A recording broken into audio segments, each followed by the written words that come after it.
Bonsoir tout le monde, très heureuse de vous recevoir ce soir sur la plateforme du wellness, la plateforme dédiée au renouvellement du bien-être au sein de la famille juive. Et ce soir, je suis très heureuse d'accueillir mon amie Ruthi Arros. Bonsoir Ruthi. Bonsoir Yardena, moi aussi je suis très heureuse de partager ce moment avec toi. On a déjà eu l'opportunité de faire, d'animer une conférence ensemble et c'est toujours un plaisir d'avoir ton invitation. Merci Ruthi, vraiment merci infiniment d'accepter. Oui, effectivement, c'est la deuxième fois que tu interviens dans notre plateforme. Ruthi, tu es psychologue holistique, tu es coach, tu es consultante en transition de carrière, tu es experte en psychologie positive, mais également en neurosciences. Et tu vas ce soir nous faire découvrir ta méthode que tu as créée. Tu vas nous faire découvrir le secret de la méthode rêvée, qui est la clé de la transformation et de l'épanouissement. Donc, hâte de t'écouter. Merci encore pour tout ce que tu vas nous partager ce soir et merci à toutes les participantes. Ben, merci pour cette introduction. Ça fait beaucoup de titres quand je m'entends présenter ainsi. Pour faire, déjà merci à toi. Je te renouvelle mes remerciements pour ta confiance, la confiance que tu m'accordes. Je sais que voilà, tu réunis beaucoup de personnes chaque semaine pour leur transmettre des outils et leur permettre dans leur quotidien eh bien, de vivre le meilleur, d'avoir des outils pour créer bien une vie qui leur fait envie. Donc, merci de m'accorder ta confiance et de me donner l'opportunité de partager cette méthode que j'ai développée. Donc, pour résumer un petit peu, donc je me présente, je suis Ruthi. Alors, c'est vrai qu'on dit psychologue, coach, consultante, mais en réalité, derrière tout ça, mon objectif et mon activité est d'accompagner la transformation personnelle et professionnelle. Pour moi, tout est inextricablement lié et quand je reçois une personne qui est en souffrance, parce que elle ne se sent pas alignée sur le plan professionnel, parce qu'elle ne sait pas comment gérer une transition de vie difficile, eh bien, je vais à la fois m'appuyer sur mon expérience de psychologue du travail, coach en développement professionnel, où je vais, en bilan de compétences ou coaching professionnel, aider les personnes à trouver leur voie, à se remettre en équilibre quand, sur le plan personnel et professionnel, il y a des périodes d'incertitude, d'instabilité. Et puis, sur le plan personnel, on est tous soumis à des transitions de vie chaque année, parfois choisies, parfois subies. Quoi qu'il en soit, on est des êtres de transition. On vit des transformations qui sont nécessaires à notre développement, à notre épanouissement. Mais des fois, notre cerveau peut nous jouer des tours et ça va être compliqué de composer parce qu'il est aussi soumis à des biais, à à des obstacles qui ne sont en réalité que des marchepieds quand on est outillé et qu'on sait comment utiliser ce magnifique équipement dont on dispose. Donc, pour vous faire une petite introduction à la méthode rêvée, j'aime bien illustrer le fait que qu'on puisse imaginer en fait le cerveau comme un réseau Wi-Fi, un réseau qui soit capable de se connecter à nos pensées, nos émotions, nos sensations, mais aussi à cette intelligence invisible, silencieuse qui est le cœur, parce que bien le cœur émet en permanence des vibrations, il est connecté aux neurones du cerveau, et quand on va apprendre à utiliser ces différentes fonctions, eh bien, c'est ce qui va nous permettre de reprogrammer ce réseau intérieurement pour transformer ce qui a besoin d'être transformé dans notre vie, pour être aligné au quotidien, pour apprendre à réguler nos émotions quand on fait face à des situations compliquées et quand on a besoin de vivre une transformation durable parce que on peut avoir certaines difficultés à un moment donné à s'affirmer, à se faire confiance. On peut vivre des expériences qui peuvent nous amener à développer des croyances limitantes. Et en réalité, eh bien, tout est en nous. On a cette capacité à reprogrammer notre mental en permanence.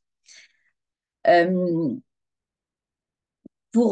pour bien comprendre aussi, je pense, cette méthode et ce qui m'a poussé à la créer, c'est que, voilà, le point de départ, en fait, de la méthode rêvée, c'est qu'à une période de ma vie, j'étais en pleine expansion, on va dire, personnelle, professionnelle. J'avais trouvé une sorte d'équilibre par rapport à ce que j'avais envie de vivre en tant que maman, en tant que femme. Et au niveau professionnel, les choses aussi commençaient à s'aligner. Et à un moment donné, ça remonte à 9 ans maintenant, j'ai été confrontée, comme certaines personnes, à un bouleversement. J'ai j'ai appris qu'un de mes frères était confronté vraiment à une souffrance très profonde qu'on ne soupçonnait pas.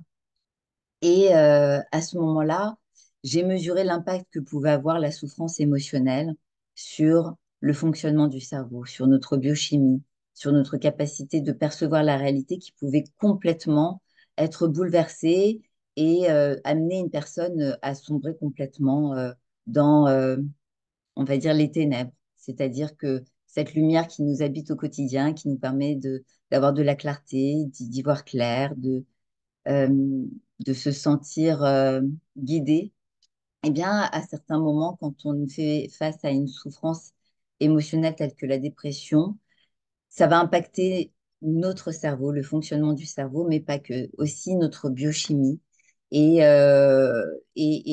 tout ce qui va nous amener au quotidien à percevoir la réalité. Et on va dire que c'est à ce moment-là que il y a eu cette urgence pour moi de transformer la souffrance en force, pour aider des personnes qui étaient confrontées à cette souffrance sans pouvoir mettre de mots dessus et comprendre comment réussir à s'en sortir. Parce que bien, c'est vrai qu'on a des thérapies, on peut avoir des traitements, mais au-delà de ça, il y a une reprogrammation qui va être nécessaire pour que quotidiennement la personne puisse se réapproprier sa vie, puisse retrouver sa pulsion de vie, son élan. Au même titre que bah, j'ai dû appliquer tout cela parce que bien j'en ai moi-même été eh bien j'ai moi-même été confrontée à ça. Quand on est quand on a des personnes autour de nous qui subissent une situation, on peut se sentir impuissant et à certains moments avoir cette espèce de culpabilité, cette espèce d'impuissance qui va nous ronger intérieurement. Et c'est ainsi, c'est un peu le même procédé quand on subit une situation, quand j'accompagne des personnes qui font face à des burn-out, des maladies, des deuils, des séparations et qui, à un moment donné, vont être complètement sous l'emprise de cette épreuve et avoir l'impression que leur vie se réduit à cela. C'est toujours notre cerveau qui va modifier notre perception de la réalité. Mais une fois qu'on a les clés, on peut beaucoup plus facilement manœuvrer et modifier la matière. L'idée, c'est de vous présenter, de vous donner quelques clés, de reprendre peut-être les bases au niveau du fonctionnement du cerveau, d'ensuite, de façon plus spécifique, de vous décrire les différentes étapes de la méthode rêvée, vous donner des exemples concrets parce que c'est une méthode qui est assez, on va dire, pratico-pratique. C'est une sorte de mode d'emploi qui permet vraiment de réactiver certaines zones quand à un moment donné, on a l'impression que notre tableau électrique, il disjoncte, il dysfonctionne. Donc, je m'appuierai aussi sur des exemples concrets parce que ça donne plus de repères et de visibilité sur ce que ça peut apporter dans la réalité au quotidien. Et on donnera aussi un moment, un espace pour accueillir les questions, pour que je puisse, eh bien, en fonction des interrogations que chacune a, répondre et vous partager ces clés-là. Donc, le fonctionnement du cerveau. Alors, la première des choses que j'aime à décrire, c'est que, en fait, le cerveau, c'est une sorte de connexion, un réseau autoroutier qui va en fait, qui va pas seulement fonctionner au niveau cérébral, mais qui va être en connexion avec les neurones de la tête, les neurones du cœur et les neurones du corps. Donc, en permanence, il y a nos pensées, nos émotions, nos sensations qui vont communiquer entre elles et qui vont transmettre cette information, ce qui fait que eh bien, quand elles sont reliées, une pensée va créer une émotion, qui va créer une sensation, qui va créer une réception, enfin, une façon de voir la réalité. Sauf que quand c'est pollué, eh bien, à certains moments, ça devient compliqué de s'en extraire parce que ça crée une sorte d'autoroute qui fait qu'on va l'emprunter au quotidien et qui nous donne l'impression, eh bien, qu'on est un petit peu enfermé. Et quand on va bien comprendre les mécanismes de ces connexions, c'est ce qui va nous permettre de pouvoir bien, modifier et reprogrammer de façon profonde et durable notre perception de la réalité. Un autre élément qui est essentiel à retenir, c'est la notion de neuroplasticité. Notre cerveau, bien, un peu comme de la pâte à modeler, on a la capacité de le modifier. C'est-à-dire que si à un moment donné, on a vécu des événements qui ont impacté l'activité électrique de notre cerveau, qui a créé des traces, quand quand on, par exemple, quand je donne cet exemple de réseau autoroutier où eh bien, on a des indications sur notre trajet, sauf que au fil du temps, à certains moments, en fonction des changements climatiques, en fonction de la circulation des véhicules sur une autoroute, eh bien, il peut y avoir une érosion au niveau des autoroutes, on voit moins bien les indications. Et le fait justement de pouvoir bien, reconstituer notre réseau autoroutier, l'améliorer là où il a besoin à un certain moment d'être restauré, parce que notre cerveau a aussi besoin d'être régulé, et au même titre que le corps, d'être nourri, hydraté, rafraîchi, bien, ça va nous permettre de comprendre qu'au quotidien, on a besoin de prendre soin de ce moteur de recherche, de ce GPS qui va nous donner des indications sur notre quotidien. Le troisième élément qui pour moi est extrêmement précieux, c'est de mettre en lumière les neurones du cœur. On parle beaucoup voilà, d'intelligence émotionnelle. Et il faut savoir une chose, c'est que le réseau de connexion au niveau du mental communique en permanence avec les neurones du cœur. Et plus on va comprendre ce que nous disent nos émotions, ce que nous disent nos sensations, et plus on va avoir aussi de pouvoir sur les pensées qu'on va avoir, sur les schémas qu'on va se représenter au quotidien, pour pouvoir les modifier quand on se sent bloqué par des limitations, par des peurs, du stress et de l'anxiété, ce qui va nous permettre quotidiennement bien, de nous réapproprier notre vie et puis à certain moment de modifier notre moteur de recherche pour le transformer d'une situation où on a l'impression de subir notre vie et en fait rediriger bien, ce courant d'énergie dans la direction désirée. Euh, c'est vrai qu'on parle beaucoup d'intelligence émotionnelle, mais on est beaucoup dans une culture, en France en tout cas, où on va surstimuler le cerveau, la capacité à réfléchir, mais on va très peu, en fin de compte, et je le dis souvent par exemple à des instituteurs ou à des élèves que j'accompagne, stimuler l'organe cœur. À partir du moment où on va pouvoir se connecter à nos émotions, ça va nous donner une indication sur ce que ressent notre corps et c'est ce qui va nous permettre de modifier cet état interne qui parfois peut subir des bouleversements. Donc, je vais rentrer plus spécifiquement dans la méthode qui se décline en 5 étapes. La première, c'est le R de respiration. Pourquoi? Parce que quotidiennement, notre respiration, elle va influencer tout un réseau intérieur, notre biochimie. On sait aujourd'hui que notre respiration, c'est un petit peu comme une centrale nucléaire qui va influencer notre système nerveux central. En ce qui me concerne, la forme de respiration, moi, que je préconise le plus souvent pour préparer mentalement les personnes à des enjeux importants pour leur permettre de retrouver du calme et de la sérénité quand elles font face à des périodes de bouleversement, de stress et d'anxiété, c'est la respiration synchronisée cardiaque. La notion de respiration synchronisée cardiaque, c'est que ça va synchroniser les neurones du cortex cérébral avec les neurones du cœur. Et à ce moment-là, eh bien, c'est ce qui va nous permettre d'apaiser ce système intérieur qui, en fait, eh bien, peut très facilement se mettre en état d'alerte. On sait que notre respiration va influencer notre perception de la réalité, sauf on n'a pas tendance à respirer de façon consciente.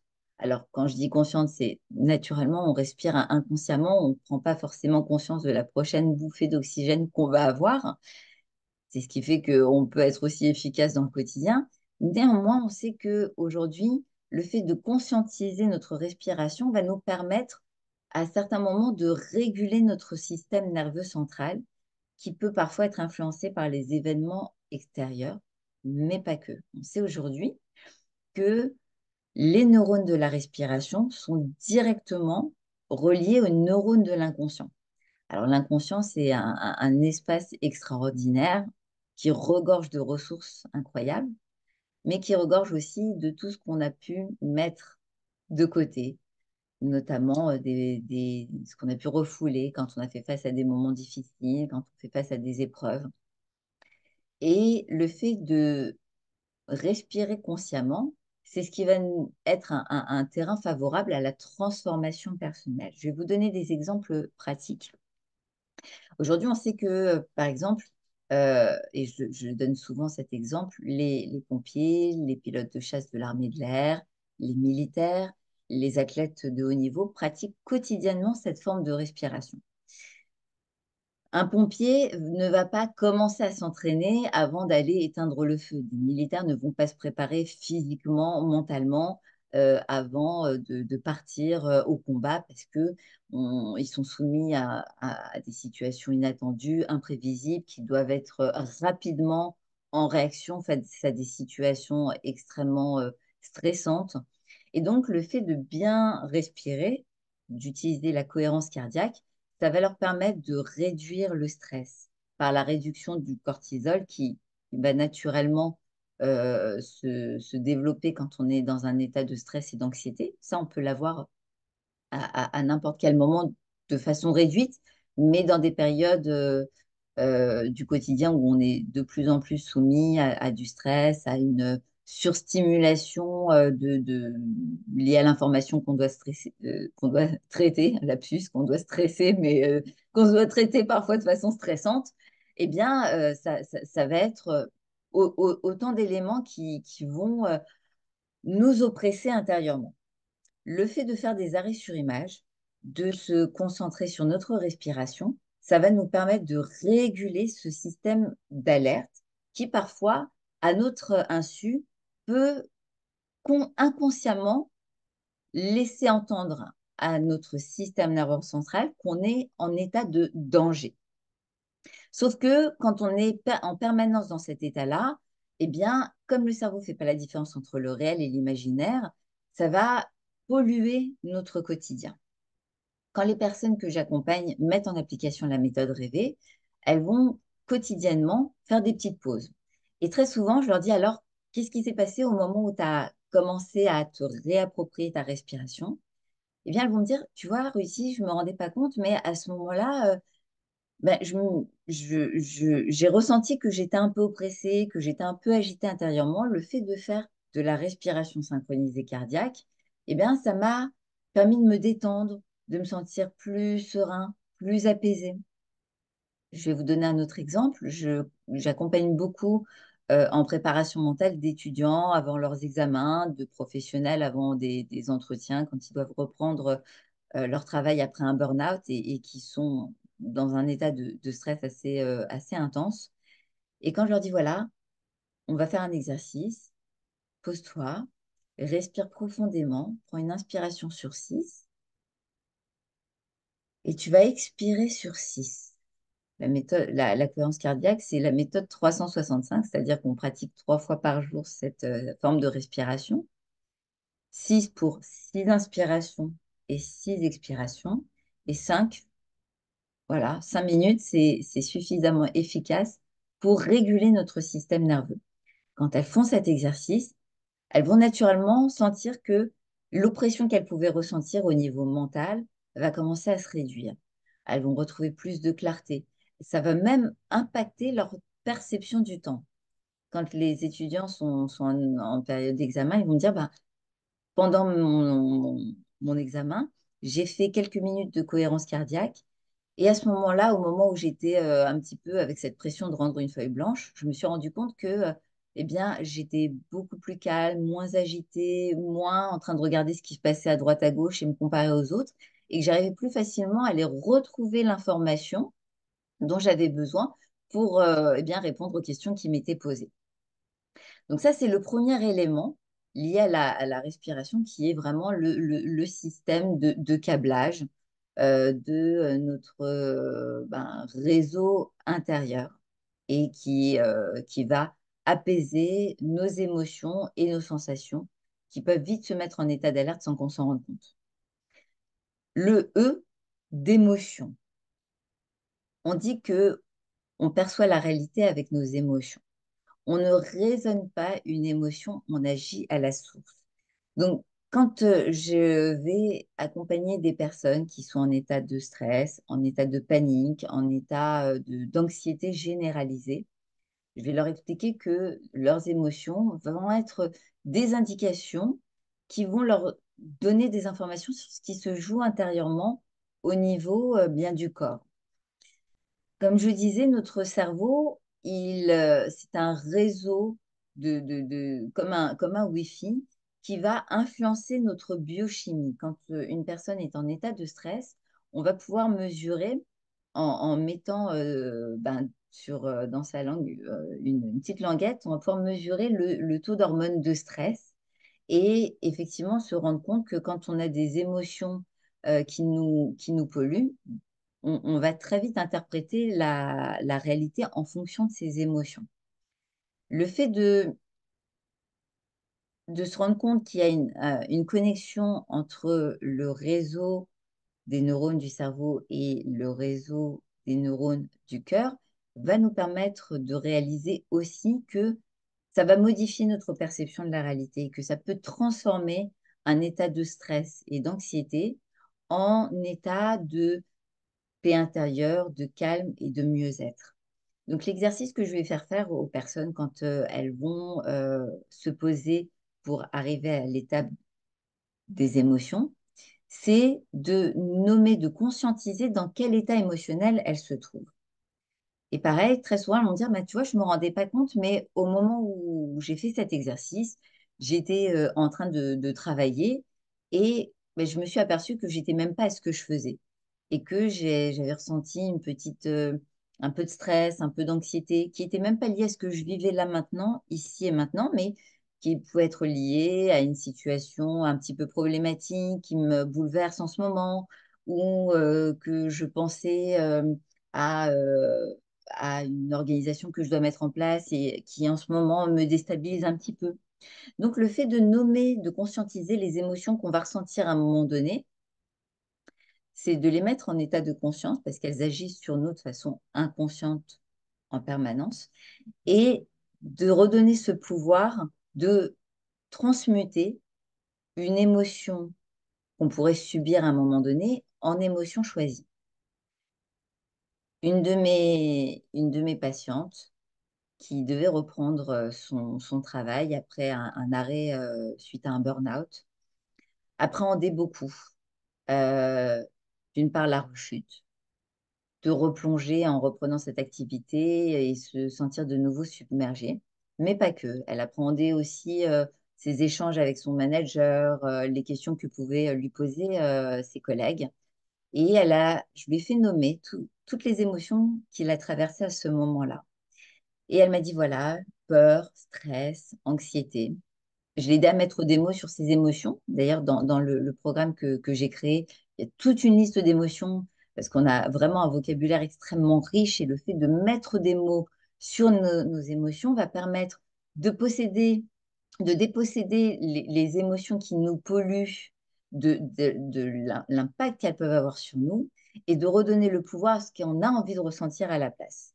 Donc, quand on a nommé les mots comme j'ai peur, je suis stressée, je me sens électrique, je me sens agitée, et qu'on a été rechercher à la place qu'elle avait envie de ressentir, paix intérieure, calme, sérénité, apaisement, relaxation. Le simple fait de se connecter à ses émotions, ça a commencé à circuler en elle et elle a commencé à ressentir intérieurement une transformation et plus d'apaisement, plus de tranquillité. Donc, le fait de nommer ces émotions, ça va nous permettre aussi d'identifier quel est notre état intérieur qu'on ne conscientise pas nécessairement. J'aime bien donner la métaphore d'un véhicule ou d'un équipement qu'on va avoir. Quand il y a quelque chose qui a besoin d'être régulé, de mieux fonctionner, on a souvent des voyants lumineux qui vont nous indiquer si notre réservoir a besoin qu'on le remplisse, s'il faut mettre du liquide de refroidissement, si au niveau de la machine, il y a besoin de désengorger l'eau qui stagne. Nous, on n'a pas de voyants lumineux. Mais par contre, on a cette capacité à se connecter à nos propres voyants pour mettre en lumière ce qui a besoin bien, de retrouver de la clarté et de l'apaisement. Et il suffit de quelques minutes pour se reconnecter à ce qu'on a besoin de ressentir. Et surtout, ce sont les clés qui vont nous permettre quotidiennement de nous transformer et de reprogrammer tout notre système, tête, cœur et corps, qui sont constitués de ce magnifique réseau autoroutier qui interagit, qui est connecté en permanence ensemble. La visualisation. Donc, c'est le V de la méthode rêvée qui est la visualisation. Aujourd'hui, on sait que le cerveau ne fait pas la différence entre une expérience vécue et une expérience imaginée. Lorsque vous visualisez un événement ou une situation désirée ou indésirée, même parce que très souvent, malheureusement, tous ces mécanismes, on va les utiliser, mais à contre-courant, on va activer les mêmes circuits neuronaux que si le cerveau vivait directement l'expérience. Et c'est en ça que c'est intéressant, parce que on voit aujourd'hui quand une personne va me parler d'une difficulté, d'une peur, d'une appréhension, elle va, quand elle va me le décrire, je vais voir au niveau de son regard qu'il y a des mouvements qui vont me permettre d'observer que à ce moment-là, elle est en train de vivre l'expérience, de la visualiser. Quand on va penser à ce qu'on ne veut pas et qu'on va le visualiser, le simple fait de visualiser va créer des pensées, va créer des émotions et va créer naturellement des sensations qui vont donner une telle intensité à cette expérience imaginée que le cerveau va penser qu'il la vit. Et parce qu'il pense qu'il la vit, il va se mettre dans cet état-là. La bonne nouvelle, c'est que cette méthode qui est utilisée aujourd'hui euh, et dont on a pu faire démontrer par des études qu'elle permettait à des personnes de se reprogrammer, d'atteindre des objectifs, de vivre de vraies transformations, c'est que en allant rechercher ce que l'on veut vivre à la place de ce qu'on ne veut pas vivre, ça va amener le cerveau à se reprogrammer pour mettre à la disposition de nos pensées, de nos émotions, de nos sensations, mais de tout ce qui se trouve à l'extérieur, les, les moyens les plus appropriés pour nous permettre d'accéder à cette réalité. Une situation, un exemple concret, toujours, on va reprendre mon étudiante qui arrive en séance en me disant, Ruthie, j'ai besoin d'aide, j'ai très peur de revivre le précédent échec que j'ai eu, où je me suis retrouvée face à ma copine, où j'arrivais plus du tout à me remémorer ce que j'avais appris. Et donc là, le fait, rien que d'en parler, la remise dans cette expérience lui a fait ressentir cette sensation, elle a commencé à ressentir des oppressions et naturellement, eh bien, ça a déclenché toute l'artillerie du stress, de l'angoisse et de l'anxiété. En la faisant se poser, en l'aidant à recanaliser ta respiration, en l'aidant à nommer ses émotions et en la faisant visualiser à la place de cette situation de peur et d'échec qu'elle se retrouve face à sa copine, que elle maîtrise le sujet, que naturellement, elle est surprise de découvrir que tout ce qu'elle a pu emmagasiner, apprendre, un peu comme dans une bibliothèque, elle arrive à y accéder. Elle a pu ressentir en 5 minutes cette transformation intérieure. Et je lui ai dit, alors maintenant, comment tu te sens? Et Sarah m'a dit, ben, je me suis sentie tellement bien, ça m'a permis vraiment de vivre cette expérience. Et au moment où je t'en parle, je me sens beaucoup plus sereine, beaucoup plus apaisée. C'est comme s'il y avait quelque chose qui s'était enclenché dans mon esprit. Ce mécanisme, il est d'une puissance incroyable. On l'utilise beaucoup avec des athlètes qui se préparent avant des compétitions. Et quand elles se visualisent, d'ailleurs, beaucoup de sportifs euh, expérimentent cela. Et c'est André Agassi qui disait, à l'âge de 10 ans, je me visualisais déjà en train de gagner des tournois de tennis. Et des années après, c'est ce qui s'est passé. Très souvent, on utilise tous les mécanismes que je vous ai cités. Le problème, c'est qu'on a tendance à les utiliser en pensant ben, au pire, à ce qu'on appréhende, parce que c'est comme ça que le cerveau a pu réussir à préserver la survie de l'espèce, en pensant davantage à ce qu'il ne voulait pas plutôt que ce qu'il veut. C'est comme ça qu'on nous enseigne beaucoup de choses à l'école. C'est comme ça qu'on est aussi beaucoup conditionné à l'école en pensant en priorité à ce qu'on ne veut pas parce que, eh bien, on va nous en permanence s'entendre dire euh, ne courez pas, ne criez pas, euh, n'ayez pas peur. Sauf que le cerveau n'interprète pas la négation et que ben, du coup, on va rester concentré sur ce qu'on ne veut pas plutôt que ce qu'on veut, ce qui est contre-productif. Je donne souvent aussi l'exemple ben, du restaurant. Imaginez qu'on aille au restaurant et qu'on prenne le menu et qu'on dise, eh bien, je veux pas ce plat, je veux pas de manger de viande, je veux pas non plus manger de poisson. Qu'est-ce qui se passe? Bah, le cerveau, enfin le serveur, mais je vais vous donner cette analogie, le serveur ne peut pas prendre votre commande. Donc, qu'est-ce qu'il va faire? Il va aller ben, dans un coin en attendant que vous puissiez ben, réfléchir à ce que vous voulez. Et il va revenir quelques minutes après. Quelques minutes après, vous reprenez la liste de ce que vous voulez pas. Il saura toujours pas quoi vous apporter. Qu'est-ce qui va se passer? Il va se mettre dans un coin et puis il va commencer à s'énerver, s'agiter, il va commencer à perdre patience. Il se passe la même chose dans notre cerveau. C'est-à-dire que, eh bien, notre cerveau, quand on continue à penser à ce qu'on ne veut pas, il va commencer à tourner en rond, il va commencer à se sentir bloqué, à se sentir freiné, avoir l'impression de tourner en rond et d'être comme un hamster dans une cage, mais ce n'est pas ce qui va l'aider à avancer dans la bonne direction. Idem pour notre moteur de recherche, le cerveau fonctionne comme un moteur de recherche. Il ne nous viendrait pas à l'esprit, dans un moteur de recherche, d'indiquer comment rater son gâteau, comment éviter de se perdre. Non, on va indiquer comment réussir un gâteau, comment trouver tel chemin, comment réussir à. Et à ce moment-là, ben, si vous regardez les recherches qui sont associées à la recherche que vous faites, vous voyez dans les images euh, de Google, eh bien, des représentations de votre recherche. Je fais très souvent cet exercice pratico-pratique avec les personnes que j'accompagne, quand je vais leur dire, voilà, comment je peux vous aider, comment je peux vous accompagner, quel est l'objectif que vous avez envie d'atteindre. Si elles me disent, voilà, j'ai plus envie d'être stressée, j'ai plus envie de me sentir angoissée, agitée, j'ai pas envie de rater mes examens, j'ai pas envie, je leur dire, d'accord, on va faire cet exercice. On va marquer dans Google, je ne veux pas être stressée. Et à ce moment-là, on lance la recherche. On va regarder les images qui sont associées. C'est très souvent des images de personnes qui ont l'air déprimées au bout de leur vie, angoissées, anxieuses. Maintenant, je vais les faire reformuler. Je vais leur dire, écoute, ce que tu formules, c'est ce que tu ne veux pas. C'est l'opposé de ce que tu recherches. Sauf que ton cerveau ne fait pas la différence entre le réel et l'imaginaire et surtout qu'il n'interprète pas la négation. Donc, qu'est-ce qui va rester en mots-clés? C'est le mot stress, angoisse, anxiété et tout ce que tu ne veux pas. Maintenant, faisons l'exercice opposé. Indiquons à ton serveur, à ton cerveau ce qu'il veut. je vais être plus détendu, je vais être plus serein, je vais être plus confiant.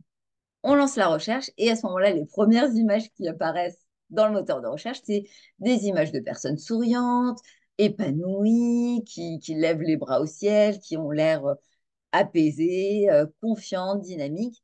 Mais c'est exactement ce qui se passe dans notre cerveau. Et c'est ce que j'ai vraiment à cœur de transmettre aux personnes quand je les accompagne, c'est de leur transmettre des clés vraiment pratico-pratiques pour qu'elles puissent se rendre compte que, en fait, on a tout cet équipement incroyable, sauf que le mode d'emploi qu'on a, ben, on l'utilise à l'opposé bien, de ce qui est censé nous permettre bien, d'être performant, confiant, efficace au quotidien. C'est ce qui me permet d'introduire le E de la méthode rêvée, qui est l'expression. À chaque instant, les mots qu'on utilise créent, comme nos émotions, comme nos pensées, comme nos sensations, un réseau de circuits autoroutiers. On sait aujourd'hui que les mots influencent même notre biochimie. Il suffit d'entendre le prénom d'une personne qu'on apprécie, qu'on aime, qui nous rappelle des bons souvenirs pour sentir même dans notre cœur des palpitations, de la joie, du plaisir. À l'opposé, il suffit d'entendre le prénom d'une personne avec qui on peut être en conflit, avec qui on a eu une mauvaise expérience pour ressentir des émotions, des sensations et et revoir des scénarios qui vont nous créer des nœuds qui vont resserrer notre gorge. Je pensais à une de mes clientes qui me disait que la simple évocation d'un de ses managers avec qui elle a une expérience assez douloureuse, qui était assez toxique, lui déclenchait du stress, de l'angoisse, de l'anxiété. En recadrage cognitif, on lui a donné un petit prénom qui l'a fait rire. Parce que je lui ai dit, mais à qui te fait penser? Elle me dit, ah, quand il s'agite, on dirait Donald Duck. En l'appelant Donald, elle s'est mise à rire. Je lui ai imité Donald Duck qui parlait en jargon de canard très vite en s'agitant. Et ça lui a déclenché une sorte de libération émotionnelle qui lui permet aujourd'hui de penser à son manager, mais plutôt en riant et du coup en déstressant. Donc en très peu de temps, on peut faire des shifts, modifier notre réseau de circuits autoroutiers pour transformer un état émotionnel subi en état choisi. Donc, le fait de prendre conscience de la façon dont on s'exprime va aussi nous permettre, on dit que la parole voilà, est d'une puissance incroyable.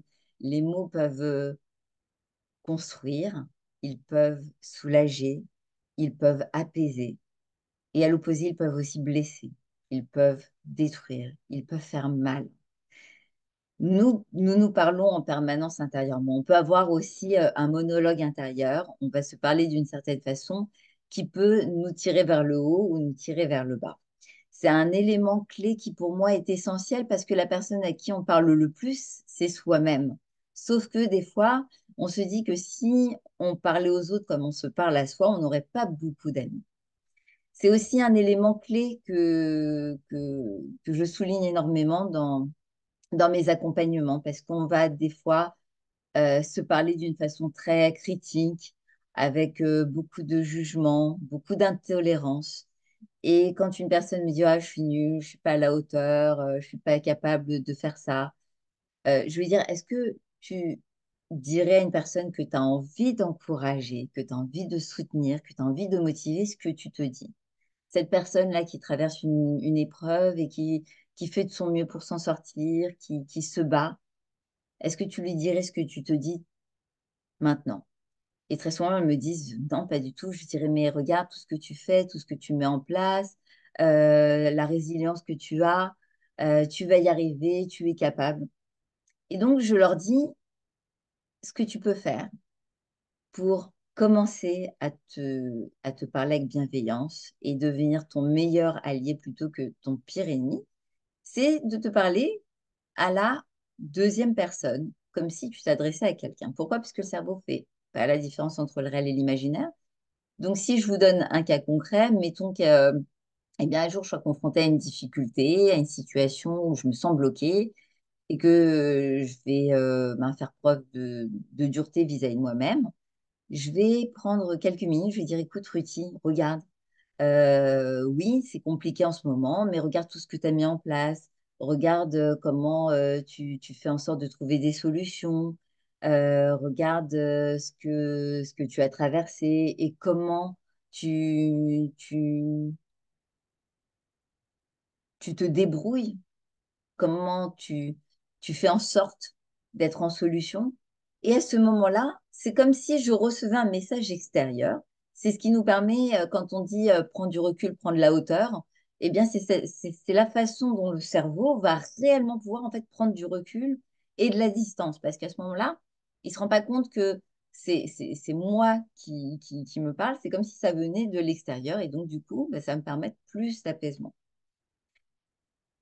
Euh, le fait de formuler ce qu'on veut et de réorienter notre pensée qui a tendance à penser en priorité à ce qu'elle ne veut pas, ça va une fois de plus modifier notre moteur de recherche et notre GPS.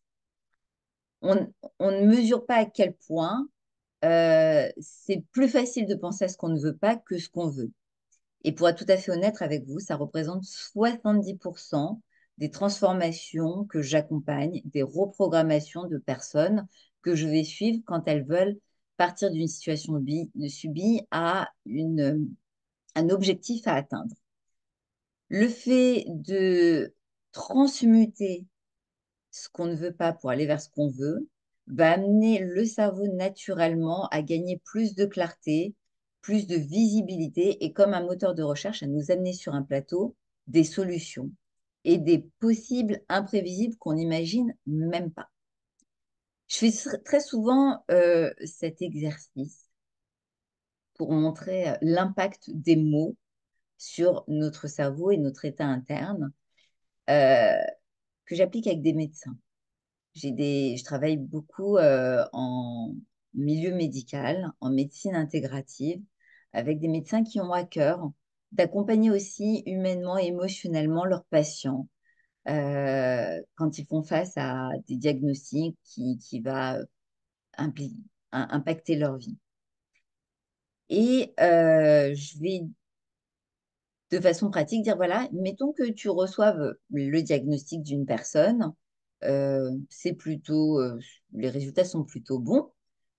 Qu'est-ce que tu vas lui communiquer naturellement? Donc, tu veux dire, prends le dossier d'une de tes patientes dont tu es plutôt, voilà, satisfait. Il va me dire, voilà, je vais lui dire, ben, voilà, madame, on a reçu vos examens, ben, ne vous inquiétez pas, me concernant, je ne suis pas pessimiste, on s'en sort plutôt bien. N'ayez pas peur, on se revoit d'ici quelques mois, on refera des examens, mais en attendant, rentrez chez vous, arrêtez de vous inquiéter, de vous stresser. C'est pas si mauvais que ça. Deuxième version, j'ai reçu vos examens, c'est plutôt encourageant, je suis plutôt optimiste par rapport à ce qu'on a reçu. Rassurez-vous, on se revoit dans un mois, on refera des examens. En attendant, repartez l'esprit serein, l'esprit tranquille, et vous verrez que bien, on va continuer sur notre lancée. On va dire exactement la même chose, mais on va pas le dire de la même façon. Ce qui fait que la première version, la personne repart avec n'ayez pas peur, ne vous inquiétez pas, ne stressez pas, je ne suis pas pessimiste. Dans le moteur de recherche, il reste que des mots pessimiste, angoisse, anxiété et stress. De l'autre côté, la personne qui va avoir plus de conscience de l'impact des mots sur nos mots intérieurs, qui va laisser repartir eh bien, son patient en lui disant rassurez-vous, soyez confiant, je suis optimiste, euh, soyez serein. Les mots vont influencer notre biochimie, notre état interne, nos émotions, nos sensations et ce qui va nous aider à nous reprogrammer pour nous sentir beaucoup mieux eh bien, dans notre réalité. Et c'est pareil ben, au quotidien, si on définit, on se concentre sur le problème, eh bien, on ne va pas réussir à trouver de solution. En revanche, plutôt que de dire comment sortir de ce problème, mais plutôt de dire quelle solution on va mettre en place, là, le cerveau, eh bien, il va directement se connecter aux solutions, aux possibilités, plutôt qu'aux obstacles, aux difficultés et à tout ce qui nous paraît insurmontable.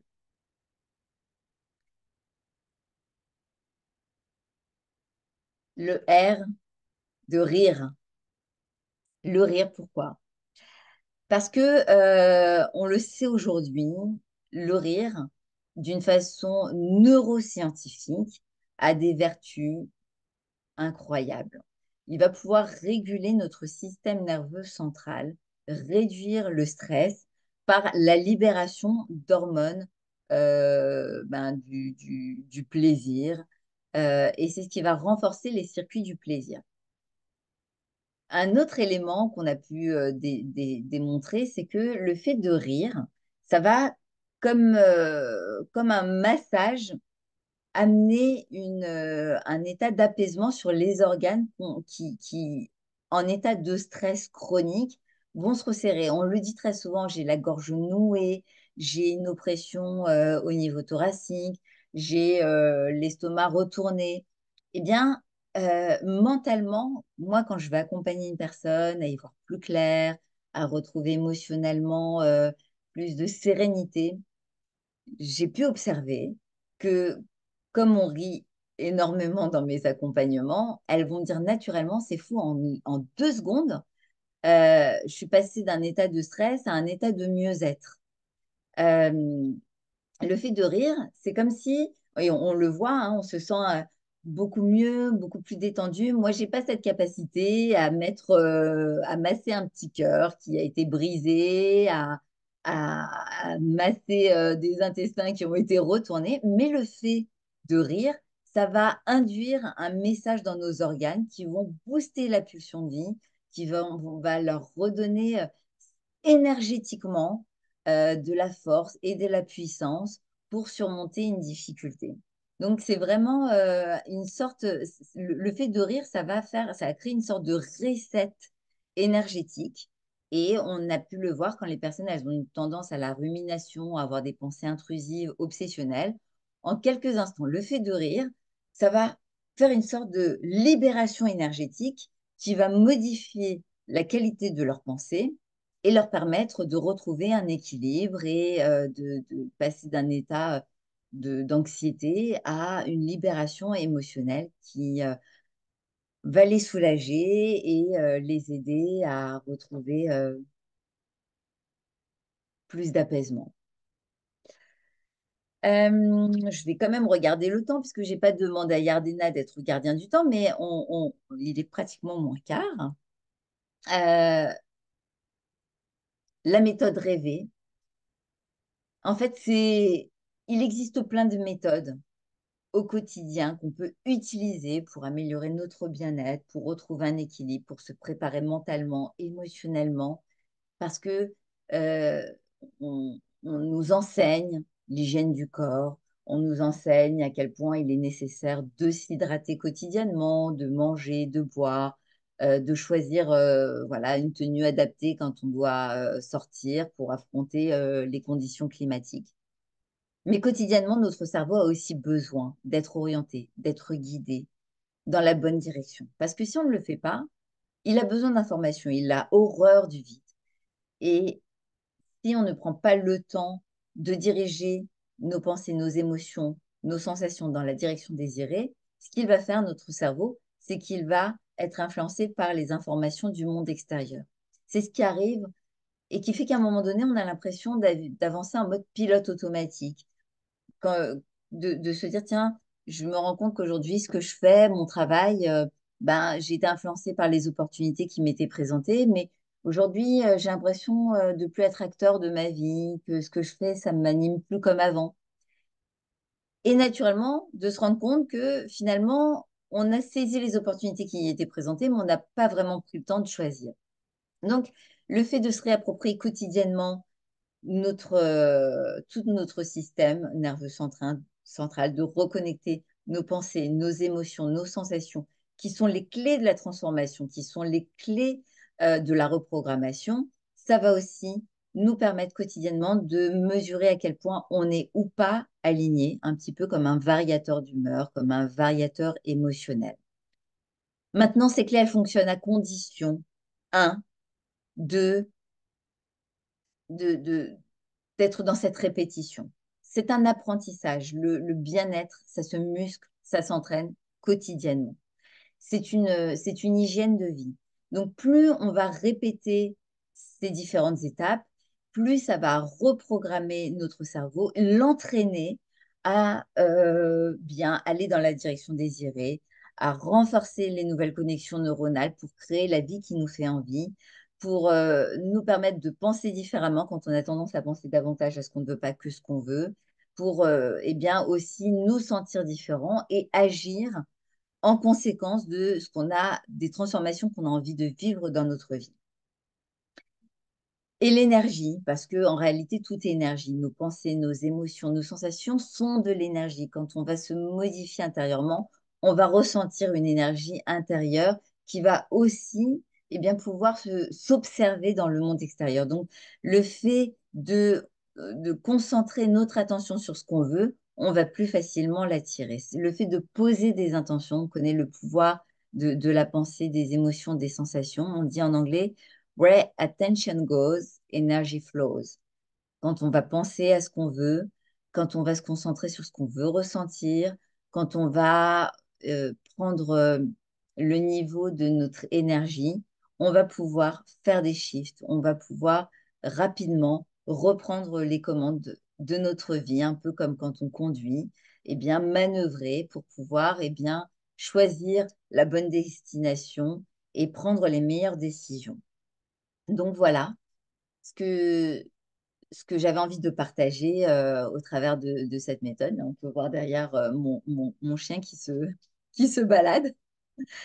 Et eh bien, ce qu'on peut faire avant peut-être de laisser la parole à des questions, Merci infiniment, c'est Ruthie, pour... d'expérimenter peut-être, euh, de prendre quelques instants pour se poser, peut-être une minute, parce que vous avez reçu beaucoup d'informations. Cette information, elle a mis en éveil, en action votre cerveau.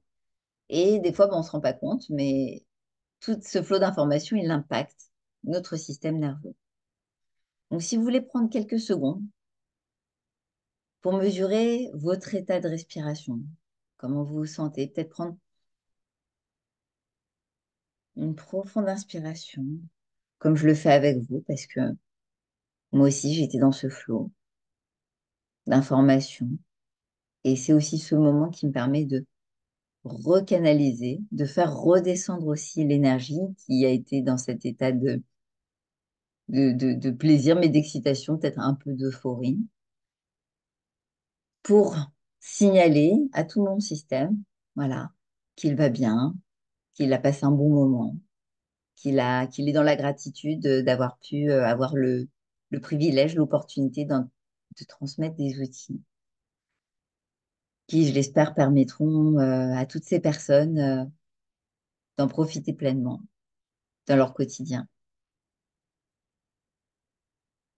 Et puis de continuer sur cette lancée,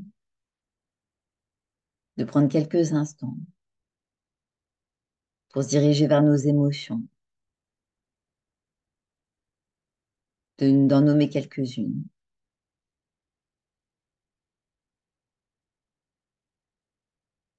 Qu'est-ce que vous ressentez là maintenant?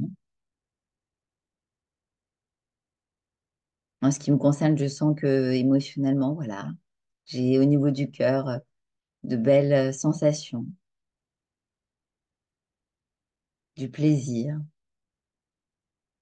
Il y a eu un moment donné, naturellement, peut-être un peu de nervosité.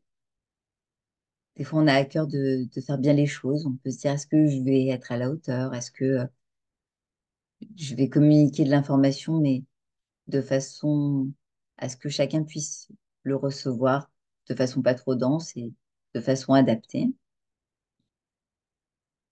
Mais ça me permet aussi de réguler mon état émotionnel là maintenant. Et je vais peut-être visualiser dans la suite de la méthode rêvée des personnes derrière leur écran qui ont pris du plaisir à partager ce moment avec moi, avec Yardena, qui ont peut-être visualisé dans quelle mesure elles vont pouvoir appliquer pour elles, pour leurs enfants, au travail, cette méthode. Se dire, tiens, j'ai toutes les clés en moi. C'est une bénédiction d'avoir à ma disposition ce miracle qui est la respiration, le cœur, le pouvoir de la pensée. On est des miracles qui signeront à certains moments. Au-delà, au-delà de cette méthode, il y a une dimension pour moi qui est très spirituelle, qui est vraiment dans l'essence même de ce qui influence notre vie au quotidien. Le fait d'être dans la reconnaissance, la gratitude.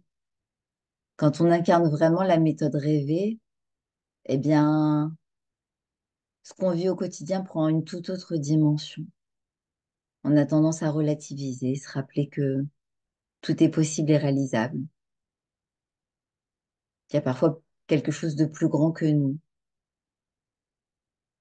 qu'on ne mesure pas parce que notre cerveau va être sous l'agitation intérieure, mais ça nous donne aussi l'opportunité de nous ouvrir à toutes ces bénédictions qui circulent autour de nous. L'expression, c'est aussi le fait de poser des intentions. Avant de démarrer cette conférence, ce moment, j'ai noté tout ce qui me venait à l'esprit. Naturellement, j'ai pensé à plein de choses. J'espère que ça va pas être trop dense. J'espère que je vais réussir à ne pas transmettre trop d'informations d'un seul coup. Donc, vous voyez, on peut penser à ce qu'on veut pas. Et j'ai reformulé. Je me suis dit, Ruthi, voilà, j'ai envie de transmettre des outils qui permettront à des femmes de pouvoir se développer, canaliser leurs émotions, trouver des solutions. J'ai à cœur qu'on partage un moment de plaisir. J'ai à cœur de pouvoir me sentir alignée, de pouvoir accéder à la meilleure façon de transmettre tout ce que j'ai à en transmettre. Et le fait de formuler tout ça, ça m'a aussi aidé à me dire, tiens, qu'est-ce que je pourrais ajuster pour que ça se fasse de la meilleure façon? Et puis rire, hein. Rire parce que, eh bien, qu'est-ce qu'il y a de plus puissant? Donc, je vais naturellement chercher quelque chose qui, qui va me faire penser à mon dernier fou rire. Quand je vais y penser naturellement, bah, je vais le revivre.